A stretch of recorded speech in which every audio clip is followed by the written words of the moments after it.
வணக்கம் நேயர்களே. வெற்றி படிக்கட்டில் சந்திப்பதில் மட்டற்ற மகிழ்ச்சி. விளையாட்டு போட்டிகளில் சில நேரத்தில் டிஃபென்ஸ் கேம் என்று சொல்லுவார்கள்.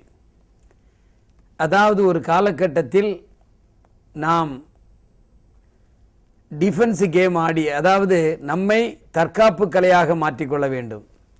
எதிரணி பலமாக இருக்கும், நாம் முரட்டுத்தனமாக விளையாடினால் அவர்கள் வெற்றி பெற்று விடுவார்கள். எனவே அதை சரி செய்வதற்காக நாம் டிஃபென்ஸ் கேம் ஆடினால் அந்த விளையாட்டு டிராவில் முடியும், அல்லது வெற்றியை நாம் பெறாவிட்டாலும் சந்தர்ப்பத்திற்கு ஏற்ப நாம் டிஃபென்ஸ் கேம் ஆடி சமாளிக்கலாம். நாமும் அவர்களைப் போல் வீரர்களை கொண்டிருந்தால் நாம் வீராவேசமாக விளையாடலாம். இல்லாவிட்டால் டிஃபென்ஸ் கேம் தான் ஆடி ஆக வேண்டும் நிலையை சமாளிப்பதற்காக. இப்படித்தான் ஒரு காட்டில் ஒரு சிங்கம் இருந்தது. சிங்கம் எப்பொழுதுமே நான் தான் சிங்கம், நான் தான் ராஜா என்று சொல்லிக்கொண்டே யாரை பார்த்தாலும் அதட்டும். ஒரு நாள் சிங்கம் அங்கே போன ஒரு ஒட்டகத்தை கூப்பிட்டு, இங்கே வா ஒட்டகமே, என் உடம்பிலிருந்து நல்ல நறுமணம் வருகிறதா என்று அந்த ஒட்டகத்திடம் கேட்டது. ஒட்டகத்திற்கு தெரியும் கடுமையான வாடை வருகிறது என்று சொல்லி.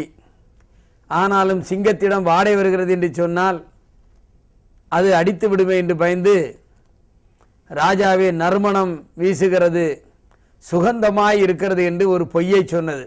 உடனே சிங்கம், நீ பொய்யா சொல்லுகிறாய் என்று சொல்லி ஒரே ஒரு அடி போட்டது. ஒட்டகம் மயங்கி விழுந்தது. உடனே பக்கத்தில் இருந்த ஒரு கழுதையை கூப்பிட்டது. கழுதையை, இங்கே வா, என் உடம்பிலிருந்து நறுமணம் வருகிறதா, நீ சொல் என்று அதட்டியது. கழுதை நினைத்தது, பொய்யை சொன்னதால் ஒட்டகத்திற்கு அடி, எனவே நாம் உண்மையை சொல்லிவிடுவோம் என்று சொல்லி, சிங்கராஜாவே, உங்கள் உடம்பிலிருந்து துர்நாற்றம் வருகிறது, அது ஒன்றும் பெரிய காரியம் இல்லை, நீங்கள் ஒருமுறை குளித்து விட்டால் எல்லாம் சரியாகிவிடும் என்று கழுதை சிங்கத்திடம் சொன்னது. சிங்கத்திற்கு கோபம் வந்தது. கழுதை புத்தியை நீ காட்டிட்டிய, நீ கழுதை தானே, நீ அப்படி தான் சொல்லுவ. கழுதைக்கு ஒரு அடி போட்டு கழுதையும் கீழே விழுந்துட்டு. இந்த ரெண்டு நிகழ்வுகளையும் பார்த்து ஒரு நரி அங்கே நின்று கொண்டிருந்தது. இந்த சிங்கம் நரியை கூப்பிட்டது. நரியை, இங்கே வா, என் உடம்பிலிருந்து நறுமணம் வீசுகிறதா என்று கேட்டது. நரி இப்பொழுதுதான் டிஃபென்ஸ் கேம் ஆட வேண்டும். ஒருபுறம் பொய்யை சொல்லி ஒட்டகம் அடி வாங்கி இருக்கிறது, ஒரு கழுதை அடி வாங்கி இருக்கிறது. உண்மையை சொல்லி நாம் எப்படியாவது டிஃபென்ஸ் கேம் ஆடி சமாளித்து விட வேண்டும் என்று சொல்லி, சிங்கராஜாவே, எனக்கு இன்று ஜலதோஷம், எனவே என்னால் முகர்ந்து பார்க்க முடியவில்லை என்று சொல்லி முகத்தை ஒரு ஜலதோஷம் போன்று ஒரு தடை அடித்து அங்குமிங்கும் தலையை ஆட்டியது.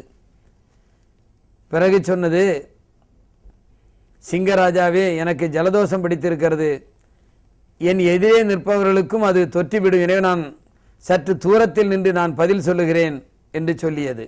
ஜலதோஷம் உங்களுக்கும் தொற்றிக்கொள்ளும் என்று கேள்விப்பட்டவுடனேயே சிங்கம் சொன்னது, நமக்கு எதற்கு வம்பு, நமக்கு ஜலதோஷம் வந்தாலும் சமாளிக்க முடியாதே, நாம் போய் குளித்து 10 நாட்கள் ஆகிவிட்டன, போய் குளித்து வருவோம் என்று சொல்லி சிங்கம் நரியை விட்டு புறப்பட்டது. நரி டிஃபென்ஸ் கேம் ஆடி தன்னை பாதுகாத்து கொண்டது.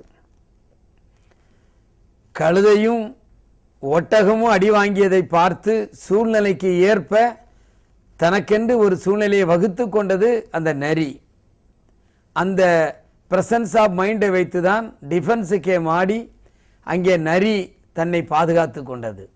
எனவே வாழ்க்கையிலும் சில நேரங்களில் நாம் இடம் பொருள் ஏவல் என்று சொல்வது போல சமய சந்தர்ப்பத்தை பார்த்து நாம் வாழ்க்கையில் நடந்து கொள்ள வேண்டும். அப்படி என்று சொன்னால்தான் வெற்றி கிடைக்கும். எனவே வெற்றி என்பது நம் கையில் இருக்கிறது, நம் சிந்தனையில் இருக்கிறது, அதை பயன்படுத்த வேண்டும் என்று சொல்லி மீண்டும் நாளை காலை 7 மணிக்கும் இரவு 7 மணிக்கும் சந்திக்கின்றேன். நன்றி, வணக்கம்.